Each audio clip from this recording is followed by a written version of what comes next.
أعوذ بالله من الشيطان الرجيم. بسم الله الرحمن الرحيم. السلام علیکم ورحمۃ اللہ وبرکاتہ۔ سورۃ المومن آیت نمبر 60 سے 65۔ ان الحمد للہ والصلاة والسلام علی رسول اللہ اما بعد۔ اعوذ باللہ السمیع العلیم من الشیطان الرجیم من ہمزہ ونفخہ ونفثہ۔ وقال ربكم ادعوني استجب لكم ان الذين يستكبرون عن عبادتي سيدخلون جهنم داخرين۔ الله الذي جعل لكم الليل لتسكنوا فيه والنهار مبصرا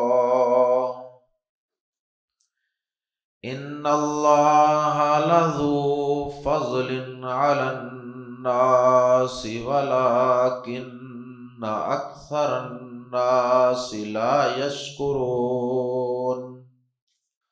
ذالکم اللہ ربکم خالق کل شیء لا الہ الا ہو،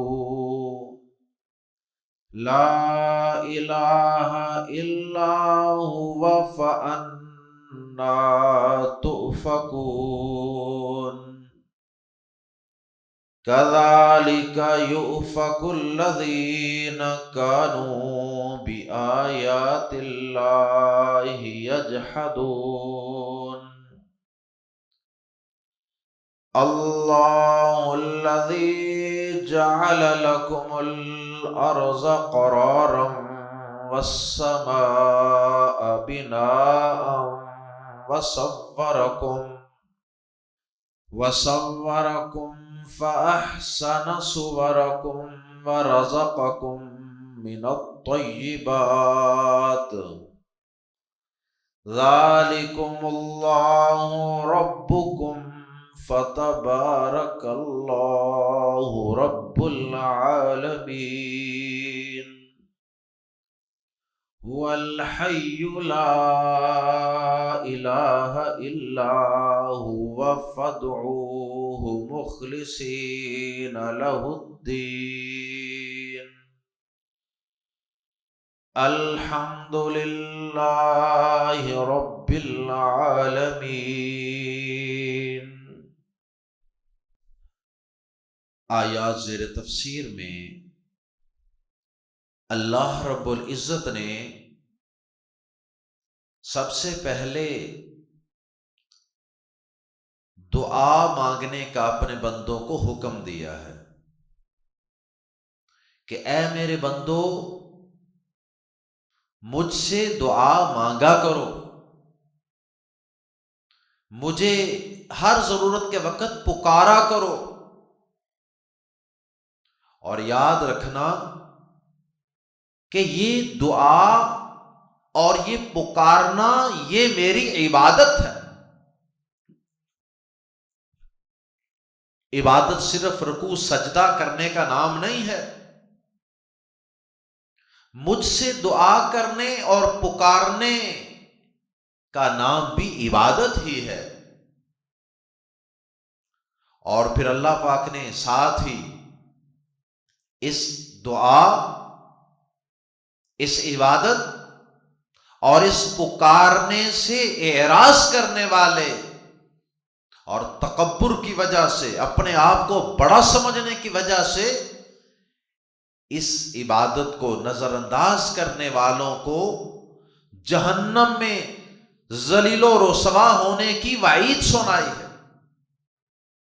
جس طرح اللہ رب العزت نے گزشتہ آیات میں فرعون کا تذکرہ کیا، فرعون اور اس کے علاوہ دیگر متکبرین کا تذکرہ کیا اور ان کے انجام کا ذکر فرمایا، آیات زیر تفسیر میں بھی اللہ پاک نے اپنی عبادت سے اور اپنی دعا سے اعراض کرنے والوں کو، تکبر کرنے والوں کو اور تکبر کی وجہ سے دعا سے، عبادت سے اعراض کرنے والوں کو جہنم کی وعید سنائی.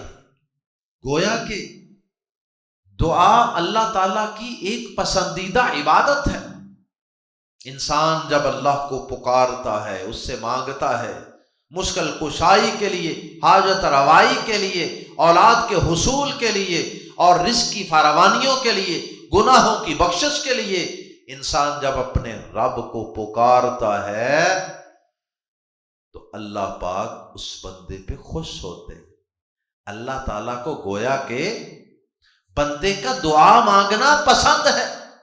اور اس آیت کریمہ سے یہ بات بھی معلوم ہوئی کہ بندوں کا اپنے رب کو نہ پکارنا، دنیا کے بادشاہ اگر ان سے مانگا جائے یا بار بار مانگا جائے تو وہ ناراض ہوتے ہیں.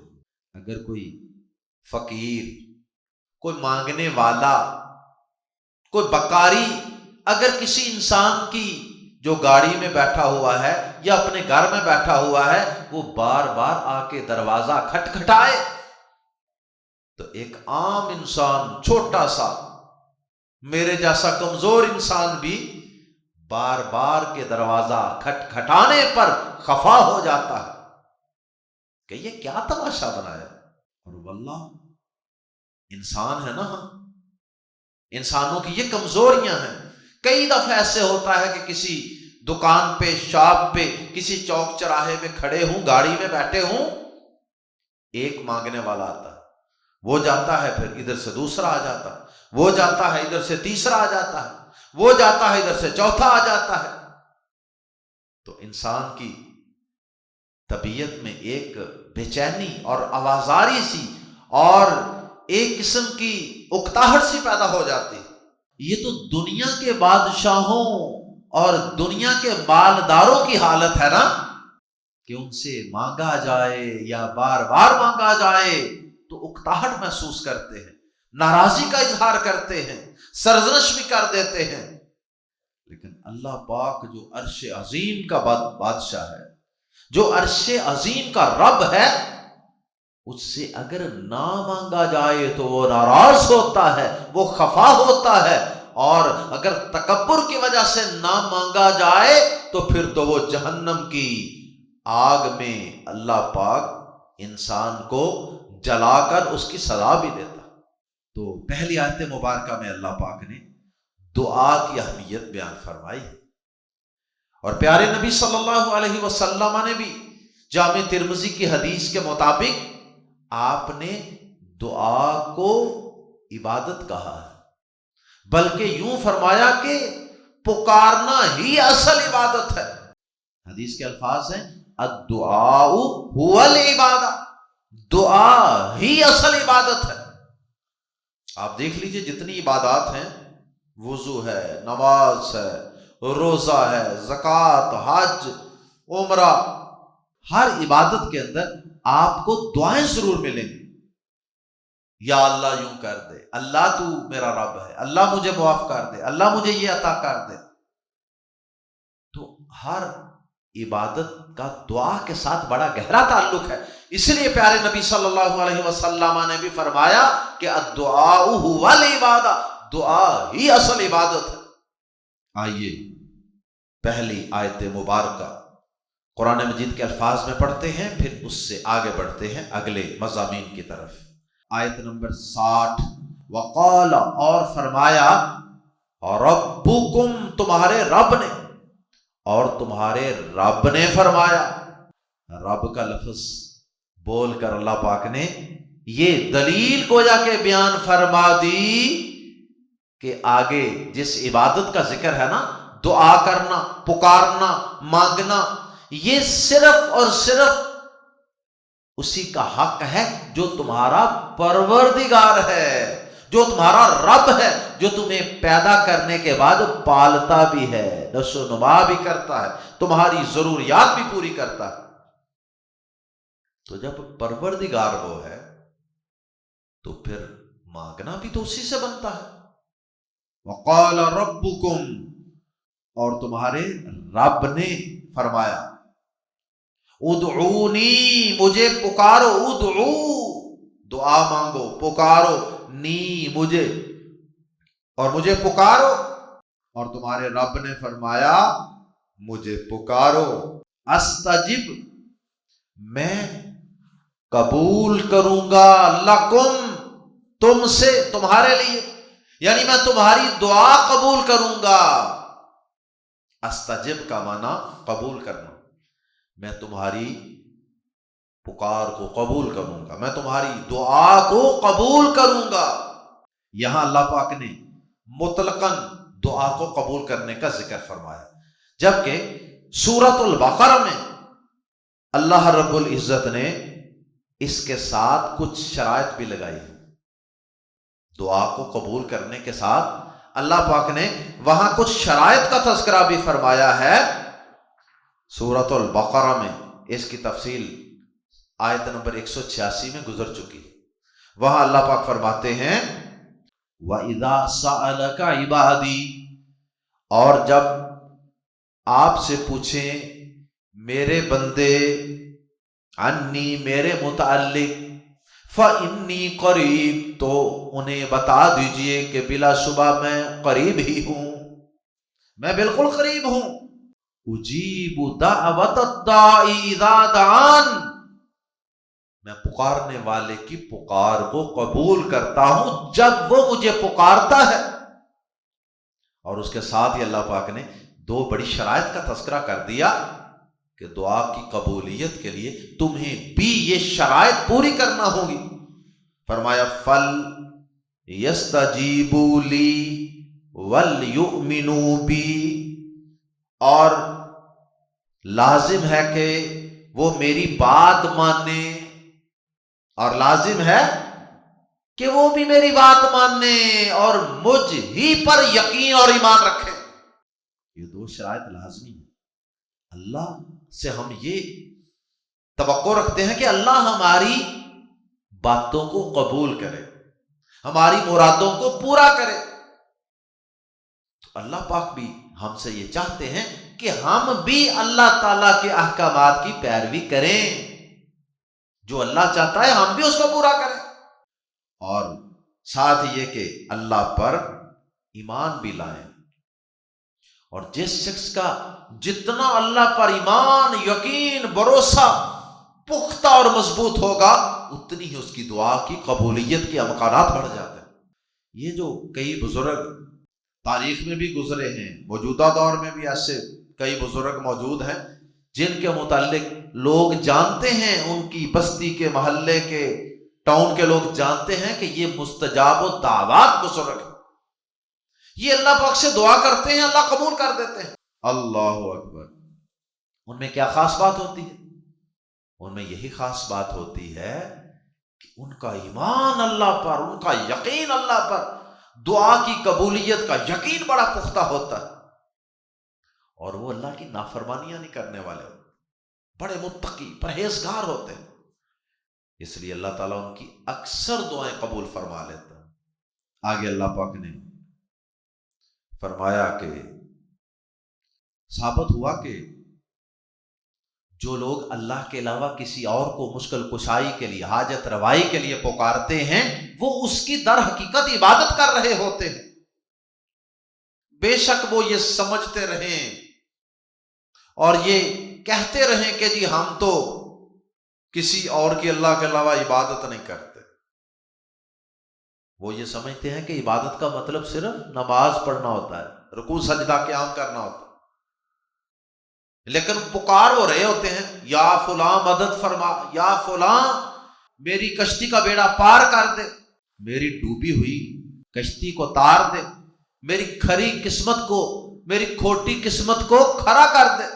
ثابت ہوا کہ اللہ تعالیٰ کے علاوہ کسی اور کو مشکل کشائی، حاجت روائی، اولاد کے حصول کے لیے، کاروبار میں ترقی کے لیے، کسی بھی مقصد کے لیے پکارنا یہ سراسر عبادت ہے، اور اللہ کے علاوہ کسی اور کی عبادت یہ شرک ہے۔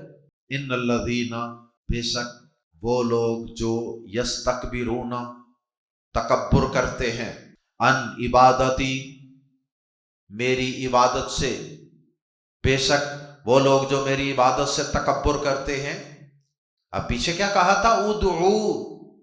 ادعونی استجب لکم، دعا کرو مجھ سے، دعا مانگو۔ اور یہاں کیا کہہ دیا؟ کہنا تو یہ تھا ان الذین یستکبرون عن دعائی، بے شک وہ لوگ جو مجھے پکارنے سے تکبر کرتے ہیں، کیونکہ پکارنے کا حکم تھا نا، تو اراد اسی سے کرنا ہے۔ تو اللہ پاک نے دعا کا لفظ بولنے کی بجائے اس کی جگہ عبادتی کا لفظ بول دیا، اور یہ لفظ بول کر گویا کہ یہ بتا دیا کہ دعا اور عبادت ایک ہی چیز ہے۔ اللہ کے علاوہ کسی اور کو پکارنا یہ اس کی عبادت ہی ہے۔ ان الذین یستکبرون، بے شک وہ لوگ جو تکبر کرتے ہیں، عن سے، عبادتی، میری عبادت سے، اور بطور خاص اس عبادت سے مراد یہاں سیاق و سباق کے مطابق دعا ہے۔ بے شک وہ لوگ جو میری عبادت سے تکبر کرتے ہیں، نماز سے تکبر کرے، زکوٰۃ دینے سے تکبر کرے، حج عمرے وسائل اور استطاعت ہونے کے باوجود حج عمرہ کرنے سے تکبر کرے، روزہ رکھنے سے تکبر کرے، یہ ساری چیزیں بھی اس میں داخل ہیں، لیکن بطور خاص سیاق و سباق کے مطابق اس میں دعا بالخصوص داخل ہے۔ بے شک وہ لوگ جو تکبر کرتے ہیں میری عبادت سے، سین زبر سا، ان قریب، یدخلون، وہ داخل ہوں گے، جہنم، جہنم میں، داخرین، ذلیل ہو کر، ذلیل و رسوا ہو کر۔ اللہم لا تجعلنا منہم، تو جو اللہ کو پکارنے کی بجائے کسی اور کو پکارے، وہ بھی اللہ کی عبادت سے اعراض کر رہا ہے، اس کا ٹھکانہ بھی جہنم ہے، اور جہنم میں ذلت و خواری ہے۔ اور جو اللہ کو پکارتا ہی نہیں ہے کہ مجھے کوئی ضرورت نہیں، مجھے کیا ضرورت ہے، میں اس کے سامنے سجدے کروں، قیام کروں، رکوع کروں، ہاتھ اٹھاؤں، سجدے میں دعائیں کروں، رکوع میں دعائیں کروں، تشہد میں بیٹھ کر دعائیں کروں، یا ویسے ہاتھ اٹھا کر دعائیں کروں، یا ہاتھ اٹھائے بغیر دعائیں کروں، مجھے کوئی ضرورت نہیں۔ یہ تکبر ہے، اور تکبر کی سزا جہنم، اور جہنم کے اندر ذلت و خواری ہے، ذلیل ہو کر جہنم میں داخل ہوں گے۔ اس لیے فرمایا کیونکہ متکبرین جو ہے نا، وہ دنیا میں اپنے آپ کو بڑا بنانے کی اور بڑا ثابت کرنے کی کوشش کرتے ہیں، اس لیے اللہ پاک نے اسی طرح کی سزا دینی ہے جہنم میں کہ اچھا دنیا میں اپنے آپ کو بڑا سمجھتے تھے، اس لیے میری عبادت نہیں کی، مجھے پکارا نہیں، میرے آگے جھکے نہیں، جاؤ آج جہنم میں تمہیں ذلیل و رسوا کروں گا، ذلیل و رسوا کر کے تمہیں جہنم میں جلاؤں گا۔ اس لیے بطور خاص ذلیل کر کے جہنم میں داخل کرنے کا ذکر فرمایا۔ اللہم لا تجعلنا منہم۔ اس کے بعد آیت نمبر 61 سے 65 تک اللہ پاک نے اپنی نعمتوں کا تذکرہ فرمایا، اور اللہ پاک نے اپنی بے حد و حساب قدرتوں کا تذکرہ فرمایا، اور اپنی قدرت کے اور اپنی توحید کے دلائل کا تذکرہ فرمایا کہ آخر کیوں صرف اللہ کو پکارنا ہے، آخر کیوں صرف اللہ کی عبادت کرنی ہے۔ اس کا جواب اگلی آیات میں آ رہا، اس لیے کہ یہ پکارنا یہ صرف اس کا حق ہے جس کی یہ خوبیاں ہیں، جس کے یہ کمالات ہیں، جس نے تمہیں یہ نعمتیں عطا فرمائی ہیں۔ تو جو تمہیں اتنی نعمتیں عطا فرما رہا ہے، ارے ظالموں، کتنے نمک حرام ہو کہ کھاتے اللہ کا ہو، نعمتیں اللہ کی استعمال کرتے ہو، اور جب پکارنے کی باری آئے اور جب عبادت کرنے کی باری آئے تو پھر اللہ کے علاوہ اوروں کے در پہ چلے جاتے ہو۔ یہ بات سمجھانے کے لیے اللہ پاک نے اپنی قدرت کی نشانیوں کا تذکرہ فرمایا، اپنی نعمتوں کا تذکرہ فرمایا، تاکہ انسان اللہ کی توحید کو سمجھ سکے۔ اللہ الذی، اللہ وہ ہے جس نے جعل بنائی، لکم تمہاری خاطر یا تمہارے لیے، اللیل رات، اللہ الذی جعل لکم اللیل، اللہ وہ ذات ہے جس نے تمہارے لیے رات بنائی، پہلی نعمت، لی تاکہ تسکنو، تم سکون حاصل کرو، تم آرام کرو، فیہ اس میں، تاکہ تم اس میں آرام کرو۔ اب یہ رات کی نیند، رات کا سناٹا، رات کی تاریکی، انسان کے سونے کے لیے، آرام کے لیے ماحول کو سازگار کیا تو اللہ نے کیا۔ والنہارا، اور بنایا دن کو، جعل کا لفظ یہاں بھی اس کے ساتھ بھی واو کی وجہ سے لگے گا، یوں سمجھ لیجئے، وجعل النہارا سمجھنے کے لیے، وجعل النہارا اس نے بنایا دن کو، مبصرا روشن، اور دن کو روشن بنا دیا۔ اور اگلی بات خود بخود سمجھ میں آ رہی ہے، اور دن کو روشن بنایا تاکہ تم کام کاج کر سکو، جس کی وضاحت دیگر مقامات پہ موجود ہے، یہاں ذرا بات کو شارٹ کر دیا، یہ خود بخود بات سمجھ میں آ رہی ہے۔ تو یہ بھی اللہ کی ایک نعمت بھی ہے اور قدرت بھی ہے کہ اس نے انسان کے لیے رات اور دن کو بنایا، قدرت اور کاریگری بھی ہے۔ اور انسان پر اللہ تعالیٰ کے یہ دو انعام بھی ہیں۔ انسان جتنی مرضی لائٹیں چلا لے، اس رب کا جب بلب چلتا ہے نا سورج کی شکل میں، پھر جو روشنی ہوتی ہے اس جیسی روشنی پوری انسانیت مل کر بھی پیدا نہیں کر سکتی۔ ان اللہ، بے شک اللہ، لام زبر لا، یقیناً، ذو والا، فضل بڑے فضل، ان اللہ لذو فضل، بے شک اللہ یقیناً بڑے فضل والا ہے، علی الناس، لوگوں پر، بے شک اللہ یقیناً لوگوں پر بڑے فضل والا ہے۔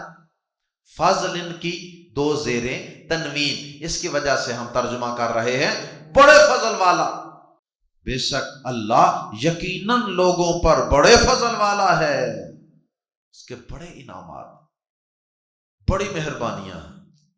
ولیکن، اور لیکن، اکثر الناسی، اکثر لوگوں کی اکثریت، لا یشکرون، شکر نہیں کرتے، اور لیکن اکثر لوگ شکر نہیں کرتے کہ اللہ تعالیٰ کی نعمتیں استعمال بھی کرتے ہیں، لیکن اس کے باوجود اس کی عبادت کرنے کو تیار نہیں ہے۔ اس کی نعمتیں استعمال کرتے ہیں لیکن اللہ کو چھوڑ کے غیروں کے آگے جھک جاتے ہیں، اللہ کو چھوڑ کے غیروں کو مشکل کشائی، حاجت روائی کے لیے پکارنا شروع کر دیتے ہیں، یا فلاں مدد، یا فلاں مدد، یا فلاں اغثنی۔ یہ سراسر ناشکری ہے، یہ سراسر ناشکری ہے اللہ کی۔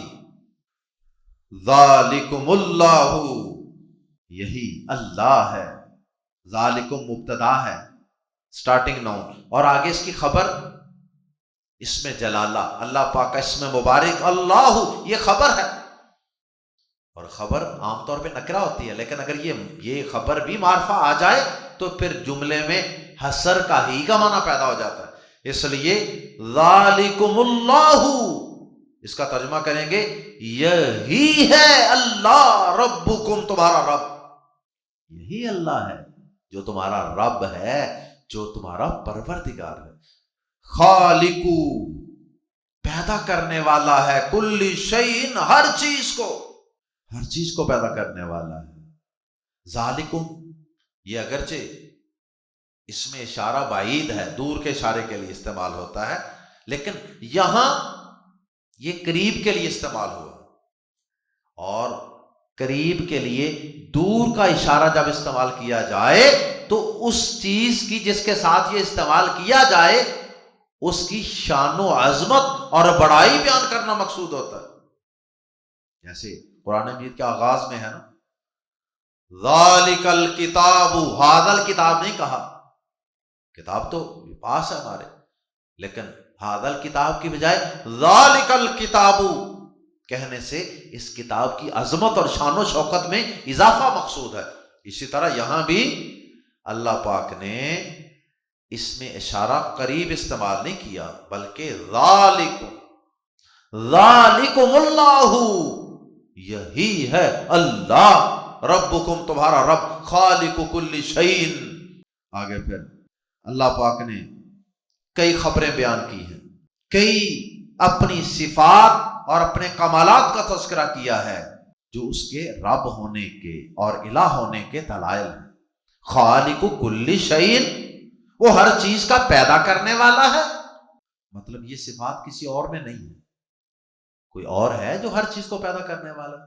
تو جو ہر چیز کو پیدا کرنے والا ہے، عبادت بھی اسی کی کرو، پکارو بھی اسی کو.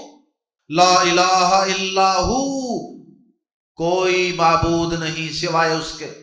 اللہ پاک کی کئی صفات، خالق کل شیء، لا الہ الا ہو، اور اس کے بعد فرمایا فَأَنَّا، فا تو، یا پھر انا کہاں، کدھر، تُؤْفَكُونَ، تم بہکائے جاتے ہو. تُؤْفَكُونَ یہ فعل مضارع مجہول ہے. ایک ہوتا ہے افکن، حمزہ کے نیچے زیر، افکن اس کا معنی ہوتا ہے جھوٹ، یا جھوٹ گڑنا یا بہتان گڑنا. یہ وہ والا لفظ نہیں ہے، یہ ہے آفا کا یا افیکو سے، افکن، وہ افکن ہے نا، یہ افکن ہے، حمزہ پر زبر، افکن اس کا معنی ہوتا ہے پھیرنا. اسی سے یہ لفظ فعل مضارع مجہول بنا ہے. فَأَنَّا تُؤْفَكُونَ، پھر تم کہاں بہکائے جاتے ہو. بہکانے والے کا ذکر نہیں ہے، وہ بہکانے والا شیطان ہے، انسان کا نفس ہے. فَأَنَّا تُؤْفَكُونَ، پھر تم کہاں بہکائے جاتے ہو، تمہیں تمہارا نفس اور شیطان پھر اللہ سے دور کہاں لے جا رہا ہے. کس کی عبادت، اللہ کی عبادت چھوڑ کے تمہیں شیطان بہکا کر کن کمزور ہستیوں کی طرف لے جا رہا ہے. اپنے جیسے انسانوں کو معبود بنانے کی طرف لے جا رہا ہے. کتنے لوگ نہیں ایسے آج جو اپنے جیسے انسانوں کو پکار رہے ہیں، بلکہ ان کو فوت ہونے کے بعد پکار رہے ہیں.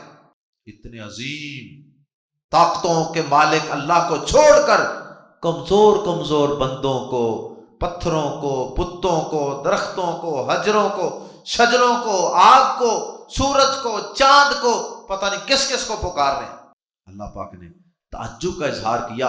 فَأَنَّا تُؤْفَكُونَ، اللہ پاک کی قدرت کی اتنی نشانیاں سننے کے بعد، اس کی اتنی نعمتوں کو سننے کے بعد بھی تم کدھر بہکائے جا رہے ہو، تم کدھر ڈی ٹریک ہوئے جا رہے ہو. اور آگے فرمایا کذالک، اسی طرح، یؤفکو، یہ بھی وہی لفظ ہے جو پیچھے گزرا، تؤفکون، کذالک یؤفکو، اسی طرح بہکائے جاتے تھے، الذین، جو، کانوا تھے، بآیات اللہ، اللہ کی آیات کا، یجحدون، انکار کیا کرتے. اسی طرح تم سے پہلے بھی کئی لوگ اللہ کی آیات کا انکار کرنے والے، جنہوں نے مینا مانو کی رٹ لگا رکھی تھی، بڑی بڑی نشانیاں اللہ کی قدرت کی، کتابوں کی شکل میں بھی، وحی کی شکل میں بھی نشانیاں، اور آفاق میں پھیلی ہوئی نشانیاں بھی، اللہ کی دیکھنے کے باوجود وہ اللہ کی آیات کا انکار کرتے رہے، ان سے اعراض کرتے رہے، ان کو نظر انداز کرتے رہے، اور اس طرح شیطان کے ٹائے چڑھ گئے، شیطان کے قابو میں آ گئے. جس شخص کے اندر ضد ہو، ہٹ درمی ہو، تکبر ہو، اور وہ حق بات کا متلاشی نہ ہو، حق بات کو ماننا اور تسلیم نہ کرنا چاہتا ہو، تو یہ ساری بیڑیاں پھر اسے راہ راست پہ نہیں آنے دیتی. پھر اسے شیطان اور اس کا نفس آسانی سے بہکا کر سیدھی راہ سے ہٹا کر، بہکا کر دائیں بائیں گمراہی کی راہوں پر، جہنم کی راہوں پر لے جاتا ہے. تو اللہ تعالیٰ فرماتے ہیں کذالک یؤفک الذین کانوا بآیات اللہ یجحدون، اسی طرح وہ لوگ بہکائے جاتے تھے جو اللہ کی آیات کا انکار کیا کرتے تھے۔ اللہ اکبر۔ تو یہی بیماری تم سے پہلے لوگوں میں بھی تھی، یہی بیماری اب تمہارے اندر بھی ہے۔ پھر آگے اللہ پاک کی قدرت کی مزید نشانیوں کا تذکرہ۔ اللہ الذی، اللہ وہ ذات ہے جس نے جعل بنایا لکم تمہارے لیے الارض زمین کو، یہ ساری کائنات انسان کے لیے بنائی گئی ہے اور انسان کو اللہ نے اپنی عبادت کے لیے اور اطاعت کے لیے پیدا کیا۔ اللہ الذی، اللہ وہ ذات ہے جس نے جعل بنایا لکم تمہارے لیے الارض زمین کو قرارا، قرار رہنے کی جگہ، قرار کی جگہ، آرام کی جگہ، قابل رہائش۔ پہلے تو یہ زمین وائبریٹ کر رہی تھی، زلزلہ تھا اس پہ، اللہ پاک نے اس کو بیلنس کیا اور اس کو سٹیبل کیا، اس کے اندر پہاڑوں کو گاڑا مضبوطی سے، اور پھر اس کو اس قابل بنایا کہ اس کے اوپر انسان رہائش اختیار کر سکے، ٹھکانہ بنا سکے اور مکانات بنا سکے، کھیتی باڑی کر سکے۔ اللہ الذی جعل لکم الارض قرارا، اللہ ہی وہ ذات ہے جس نے تمہارے لیے زمین کو رہنے کی جگہ بنایا، والسماء، اور آسمان کو بناء، چھت بنایا، یعنی جس طرح مکان کی ایک نیچے فلور ہوتا ہے، فرش ہوتا ہے، اور ایک اوپر چھت ہوتی ہے، ایسے ہی اللہ پاک نے آسمان کو اس زمین کی چھت بنا دیا اور اس کو ستاروں سے ڈیکور بھی کر دیا۔ اس کا ذکر دیگر صورتوں میں، سورہ ملک وغیرہ میں موجود ہے۔ وَصَوَّرَكُمْ، اور اس نے تمہاری صورتیں بنائی، فا پھر احسنا، اچھی بنائی، صورکم، تمہاری تصویریں، تمہاری صورتیں، تمہاری نقش و نگاری، یہ جو تمہاری آنکھیں ہیں، تمہاری ناک درمیان میں لگائی، دو آنکھیں بڑی پرپورشنل طریقے سے تمہاری فیس کی سیٹنگ کی ہے، پوری باڈی کی بڑی پرپورشنل سیٹنگ کی ہے، دو بازو لگائے، دو ٹانگیں لگائیں، ہر بازو کے ساتھ آخر میں ہاتھ لگایا، جو کہ پوری ٹولز کی ایک کٹ ہے، جس سے انسان، کوئی چھوٹے سائز کی، کوئی باریک ہے، کوئی موٹی ہے، کوئی انگوٹھا ہے، یعنی ان سب کی انسان کو ضرورت ہے۔ تو یہ ساری ٹولز کی کٹیں لگائیں، پھر کان، پھر آنکھیں، پھر درمیان میں منہ رکھا، پھر اس کے اندر دانت چبانے کے لیے، پھر زبان اندر رکھی، پھر آگے نیچے نالیاں، پھر اندر سارے سسٹم۔ تو بہرحال بطور خاص شکلوں کا اللہ پاک نے تذکرہ کیا۔ تو اور تمہاری صورت بنائی، تو تمہاری صورتیں اچھی بنائی، بلکہ سب سے اچھی بنائی، احسانہ سپرلیٹو ڈگری ہے، تو تمہاری صورتیں سب سے اچھی بنائی، اس سے بہتر تمہاری شکل و صورت اور تمہارا خاکہ ہو ہی نہیں سکتا تھا۔ اللہ اکبر۔ اور سچی بات ہے، اس نے کئی انسانوں کو اتنا خوبصورت بنایا ہوتا ہے، اتنا خوبصورت بنایا ہوتا ہے کہ انسان کی عقل دنگ رہ جاتی ہے، انسان دیکھتا ہے تو دیکھتا ہی رہ جاتا ہے۔ اللہ نے کیسا حسن دیا، کیسی خوبصورت شکل بنائی ہے۔ اللہ اکبر۔ کبھی اپنی شکلوں پہ غور کیا کرو، 24 گھنٹوں میں سے کتنے کتنے گھنٹے ڈریسنگ ٹیبل کے آگے کھڑے رہنے والوں، شکل و صورت کو بار بار شیشوں میں دیکھنے والوں، کبھی اس آیت کو بھی ذہن میں رکھا کرو اور اپنے رب سے اپنا تعلق بھی جوڑ کے رکھا کرو، اس کے حقوق کو بھی پہچانا کرو اور اس کی طرف پلٹا کرو، اس کی عبادت کیا کرو اور اس کا احسان بجا لایا کرو، اس کا شکر ادا کرنے کا بھی سوچا کرو۔ اس نے تمہاری صورت بنائی، ماں کے پیٹ میں تمہاری یہ ساری نقش و نگاری اسی نے کی تھی۔ وَرَزَقَ، اور اس نے رزق دیا کم تمہیں من الطیبات پاکیزہ چیزوں سے، اور اس نے تمہیں پاکیزہ چیزوں سے رزق دیا، طرح طرح کے کھانے ٹیبلوں پر سجا کر پکا پکا کر کھانے والوں، طرح طرح کی ڈشوں سے لطف اندوز ہونے والوں، کبھی ان ساری پاکیزہ چیزوں کو اور کھانے کی طرح طرح کی نعمتوں کو کھاتے وقت اس نعمتیں عطا کرنے والوں کو بھی یاد کر لیا کرو، اس نعمتیں عطا کرنے والے کو بھی یاد کر لیا کرو۔ لیکن افسوس کہ اکثر لوگ اللہ کا کھاتے ہیں لیکن گن کوئی نہیں گاتے، اس کا گن کوئی نہیں گاتے۔ کھانے لگے ہیں، شادیاں ہیں، ڈشیں ہیں، سارا کچھ سجا ہے، نماز پڑھنی بھول جائیں، دھیان ہی کوئی نہیں۔ بیوٹی پارلر میں بیٹھ کے اپنی شکل کو مزید سیدھا پترا کریں گے، لیکن کتنے کتنے گھنٹے دلہنیں سجتی رہتی ہیں، اور جس نے اتنی خوبصورت شکل دی ہے اس رب کی عبادت کرنا فراموش کر دیتے۔ فتبارک اللہ، پس تو تبارک بہت برکت والا ہے، اللہ اللہ پس بہت برکت والا ہے اللہ، رب العالمین جو تمام جہانوں کا رب ہے، جو تمام مخلوقات کا پروردگار۔ ساری مخلوقات کو کون پال رہا ہے؟ انسانوں کو بھی اور باقی جانوروں کو بھی، حشرات کو بھی، چرند پرند، ہر چیز کو اللہ پال رہا ہے۔ وہی رب العالمین ہے، وہ بڑی برکتوں والا ہے، اس کے پاس کسی چیز کی کوئی کمی نہیں ہے۔ برکت کا مطلب خیر میں اضافہ، اس کے پاس بہت کچھ ہے، اسے چھوڑ کر کسی اور کی طرف جانے کی ضرورت کیا ہے؟ هو الحی، وہی زندہ ہے، لا الہ کوئی معبود نہیں، الا ہو مگر وہی۔ یہاں بھی ہوا کے بعد ہوا مبتدا ہے، الحی یہ خبر ہے، اس کے اوپر بھی الف لام ہے۔ خبر عام طور پہ نکرہ ہوتی ہے، جب یہ بھی معرفہ ہو جائے تو پھر اس میں ہی کا معنی پیدا ہو جائے۔ اگر ہوتا ہوا حیون، وہ زندہ ہے ترجمہ ہونا تھا، اب ہے ہوا الحی، ترجمہ ہوگا وہ ہی زندہ ہے، اس کے علاوہ کسی اور کو ہمیشہ زندگی نہیں ملنی۔ تو پھر اوروں کو پکارتے کیوں؟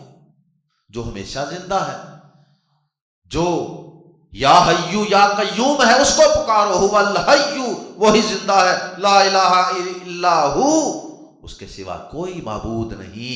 پھر سن لو، اس کے علاوہ کوئی عبادت کے لائق نہیں، پکارنے کے لائق نہیں۔